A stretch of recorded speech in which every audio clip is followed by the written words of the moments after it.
Response video to Fred on You Deviled. Yeah. Turn the light on, I think. Yeah, there's Fred. Comic support.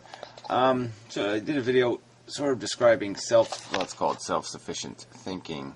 Yeah, and there's that whole side of it of self-sufficient living, and just how we generate identity. You know, do we identify as a group, or do we identify as a individual, or how are we composed? What builds us? Because you sort of have to understand that if you're going to get into this conversation about what people are and how to make people, or how to interact with people in ways that are constructive to their reformation in some manner that pleases you, you know, that makes them make more sense to you,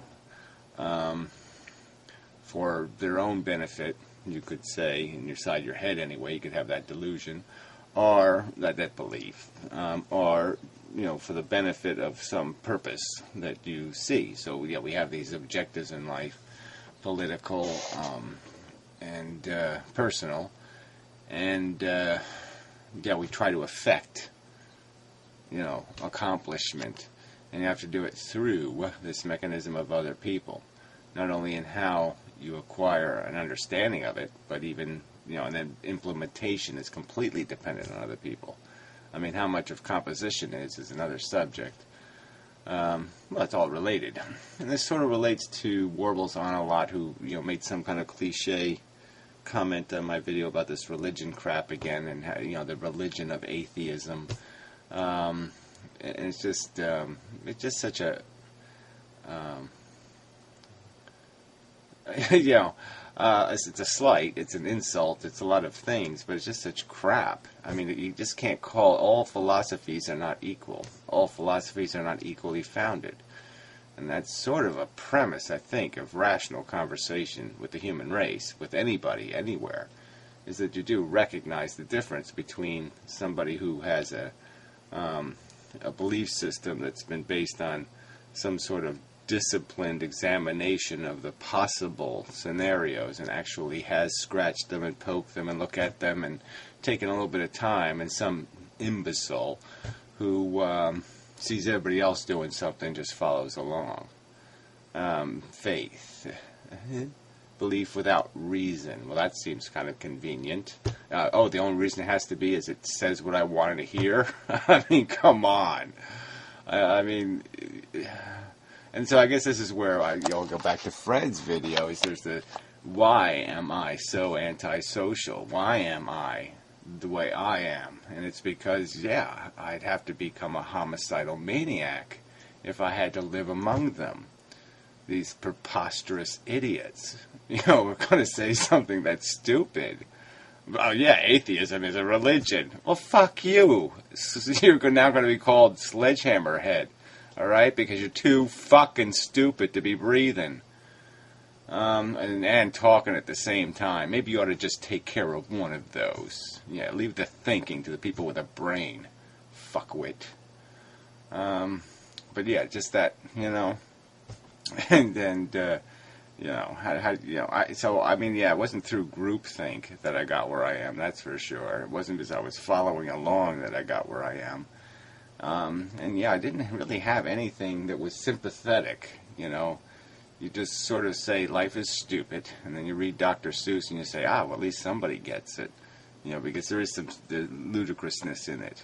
You know, I remember the Cat in the Hat. I mean, right, this was supposed to be sort of like a metaphor for how, you know, adventure and stupidity is fun, and, you know, and you know, it had the opposite effect on me. I couldn't stand the fucking Cat in the Hat. I just wanted to kill that fucking thing. I wanted to get that cat out in the street and have it run the fuck over. Because it just seemed like this was a perfect metaphor for the chaos and the crap and the shit that the human race brings on itself. Just a car accident waiting to happen. Just, yeah, let's not have, you know, a brake that fails. Let's cut the cord so the brakes fail on purpose so we can have a roller coaster ride. And all scream and yell like it's all fun. And I just found that so abhorrent about what I could see was going on in the world, is that all this chaos and nonsense and mess and stickiness and yuck was all over everything, and it was there on fucking purpose. It wasn't even there because it had to be. It was there because people wanted it this way. They wanted this fucking asshole to show up on rainy days and, ruin their lives. Yeah. Or they at least find it acceptable. Like, we're just going to accept life under these terms. And I was like, why the fuck would I do that? Why the hell would I say this is okay? And so I would metaphor it to things like cancer or car accidents or all the bullshit that is just part of living. And the like Fred mentioned, the mystery, the out of nowhere phone call from the police informing you, that your life is going to be shit for a while, because a big piece of it just had horror fall on it. I mean, fuck this. Fuck this. Okay, so that's really not what I didn't want to just do the fuck this thing, but it's almost that futile to have the conversation. I mean, even the conversation is just so, like, so even as you described, so you live a social life, mostly, and what are you doing? Yeah, you're dancing and prancing, and it's bullshit and frivolous and stupid, and that's, that's human. That's like this. Let's all just keep dancing. Let's all just keep lying, and man, I just find it so frustrating that nothing is going to get done. Nothing's going to get fixed. Nothing. There's just no mechanism here of any. There's no serious mindedness. And there's no, and I'm not saying you have to live there. Like I said, entertainment should be entertainment, but people have turned entertainment into a philosophy. That's what the God delusion is. It's a happy little, bullshit narrative, and it's a fucking fable. It's a goddamn fairy tale. And what have they done? They've turned it into something we call a philosophy. Holy shit. So, really that. I mean, I did want to get to something deeper than futility here, but yeah, it's always where I end up back at. Because how do you do this? I mean, how can, like you say, if you can't even establish some, like, premises here that, yes, rational conversation can't include preposterously silly metaphors and dumbass dancing and overt cliche getting caught up in the silly pants nonsense that you need to make your life interesting or entertaining or meaningful or some other bullshit, because you're caught up in an addiction. So we all have to sit there and wallow in the splendor of the World Series victory or some other crap, some other replacement for that same kind of cheap vicarious life accomplishment. Just like I said, just thinking about it is just so daunting and depressing, because there's just so little evidence that anybody gets it. And I guess that's, like I said, so there wasn't any group I could join when I was a kid. You just say, okay, I just joined the society is fucking idiotic group. There wasn't one. And I was like, holy, I was like, I must be the one that's broken. But it didn't really matter whether I was broken or society's broken. The point is that there's just no way I could just live among them and do the happy dance. I mean, that just wasn't going to happen. And so I had to do that logical thing of finding a way to get myself from here to the future without going batshit insane, and without, and feel I had some constructive way to take a poke at this thing, to fix things, to do something. And complaining, that's the easy one anyway, so I'm good at that. I'm good at the easy one, which is the complaining. But I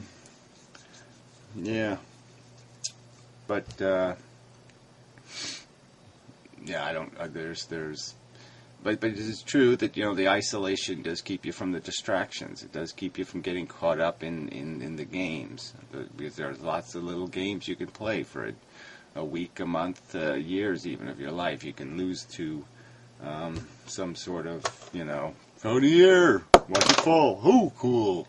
Throw it in the air, watch it fall, oh, cool. You can get caught up in some sort of conveyor belt of traditional day-to-day lifestyle-y crap that can keep you occupied and keep your mind off of it, so to speak. But yeah, it's... So anyway, just again, so I'm fully aware of there's this quite daunting task, that there are these elements to, you have to have certain foundation before you can build anything in terms of change, or build anything in terms of influence and affecting people. And I guess I don't have any examples that I can rely on. I could just say, well, there's the example of, and I just follow that example, and that is going to lead to change because they did it the right way. Because it seems that change, whenever it does happen, is always so circumstantial, and always so unique to a circumstance. Just silly little things that made it possible for change to take place in that circumstance. And you're never going to be able to duplicate those circumstances because there's too many variables. And so I guess that's what I'm getting to, is that there's 1,000 variables, and you need these 10 constituent variables have to be in place before you can build up to the next level of 10, to the next level of 10. And so this staircase of movement or migration is just so difficult to build. It's so tedious. I mean, you just think over history how much time it took us to get over the simplest idiotic notions, and we're still not over them. There's still people, there's still women wearing burqas. There's still people living preposterous lies, just insanely ludicrous, Donald Duck silly lies they're living. And, they're just, well, this is daunting, just daunting task. But I got here, here I call this just a simple recognition that life is just totally fucked up. It's a foobar machine. That's all it does. It's a foobar machine. That's all it does. You grind the wheel, the little things go in, they scream, they yell, they come out hamburger. I mean, it's just totally unrecognizable. It's just totally unrecognizable to all of us. It just grinds us all up into shit.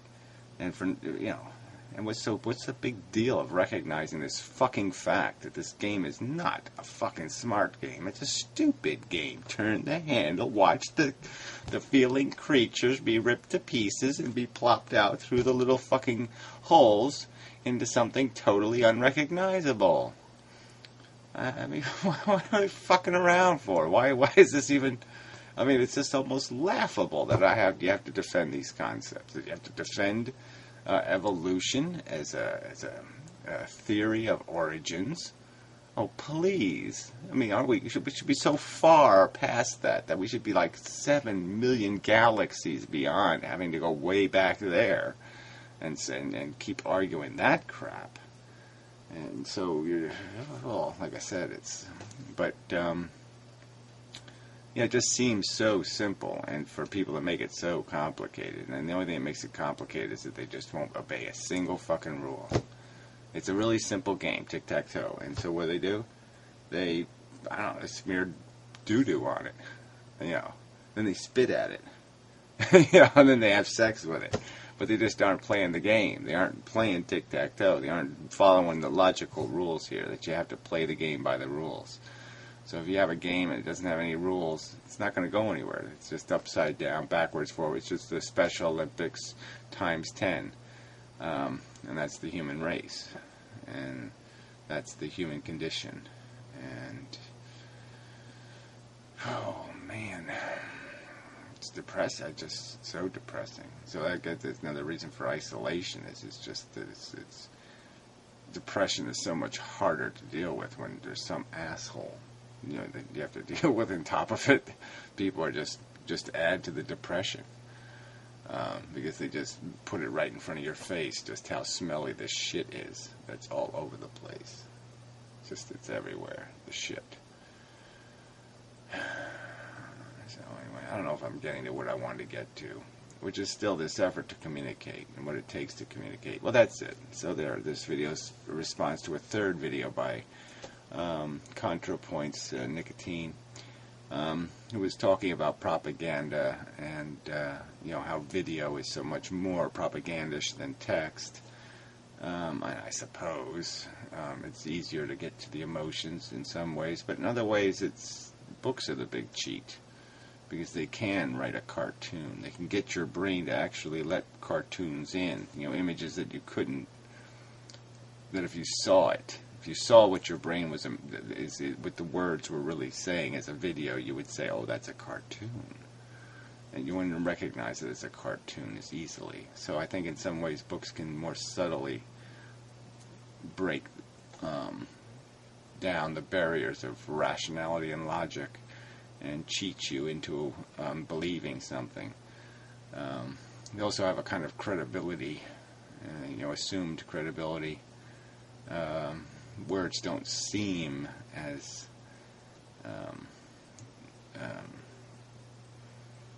there's a certain boundary of that literacy thing, being able to compose words. So you just don't think Shakespeare is going to write something stupid like, push in the bush, or some kind of, Shakespeare's not going to write a really dumb song. So you sort of have this expectation that it's going to have some weight or meaning, and maybe that expectation makes you see more in the words than there are. Because you read some of this crap that people are quoting of these great authors, and you're just like, what the fuck are they seeing in that jello? I mean, that's green jello. It's not fucking food. How the hell can they eat this crap? So again, getting back to it. So yeah, it's this idea of how do you convey messages? How do you make them persuasive? How do you make them, get to people where if they live somewhere, if they actually have some notion of reality, of truth, of understanding. If there's something else besides these wheels turning, saying, I need a new pair of shiny shoes so I can impress people, or whatever little wheel is turning and doing, and that's all they're thinking about. And philosophy, who cares? They're just caring about how much they got, how much they're going to get. And they don't give a fuck about the system or the game or where they are. It's just about, rub their belly and make them giggle. And that's it. So yeah, that's almost lost cause. And maybe that's maybe that's the whole fucking human race. Maybe the whole fucking human race really doesn't know what it is to actually have a thought in their head that says the truth is important.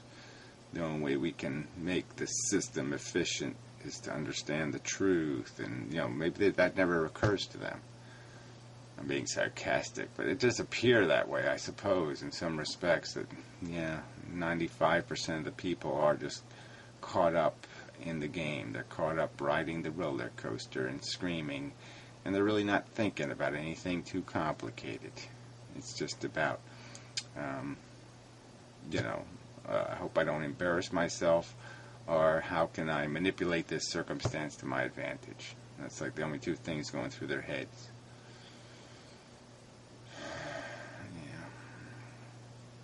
So yeah, it's kind of hard to do anything with that, propaganda or otherwise. I mean, whether you write it in words or you videographize it into some sort of with music and get to them emotionally. I don't even know if you can get to these people. And it's really hard to get to people when the opening act in the play is, God, you're a dumb motherfucker. Can we go back to the beginning? I mean, do I have to talk to you like you're 2 years old and go all the way back to the beginning and say, matter is made of energy. And energy doesn't get complicated all by itself from nowhere, okay? And gods don't sit around for eternity contemplating what a great idea it would be to make a puckering anus. That really doesn't go on, morons. So let's fly back to something called reality and have a conversation about what it means to exist here. The only thing I would concede to the Warble's argument that atheists are full of shit is that most atheists are not doing much philosophically. They don't think much further than that cartoon is wrong, okay? The silly, whatever, Frog Prince story, that's bullshit. But they'll just go right over and make their own little silly story. I mean, it doesn't have a God in it, but it has a Gaia in it. It has nature, it's purposeful, it has a mission because it creates something called fitness. Fitness by a completely arbitrary and ludicrous standard. But yeah, fine, as long as there's the word fit, then it must be good, right? Because fit equals good. And so, that's all. That's the extent of their profound philosophications on the subject of existence. So they're clever enough to figure out that the God story is absolute fucking made up crap, but they're not clever enough to know that they're guilty of exactly the same thing if they just turn their eyes from religion and just turn it to another cartoon, another lie to live by, the lie of nature knowing what it's doing, or us being something other than consumption, reproduction, cannibalism, and addiction. Anyway. So it's just this, the mission isn't so much, unfortunately, just sadly becoming more and more obvious that it's not so much about, grabbing hold of the truth and then just offering it. It really is about this mechanism of how you get into other people's brains. And part of the only way that can happen is you got to get the crap that's already sitting in the chair out of the chair. There's a big, fat, smelly piece of shit sitting in their brain chair. All right, and until you get that fat guy out of that fucking chair, you're not going to put anything new in there, and that's a real problem. Is that fat pig? The crappy notions that are inside of people's heads are just so glued and so stuck in those chairs.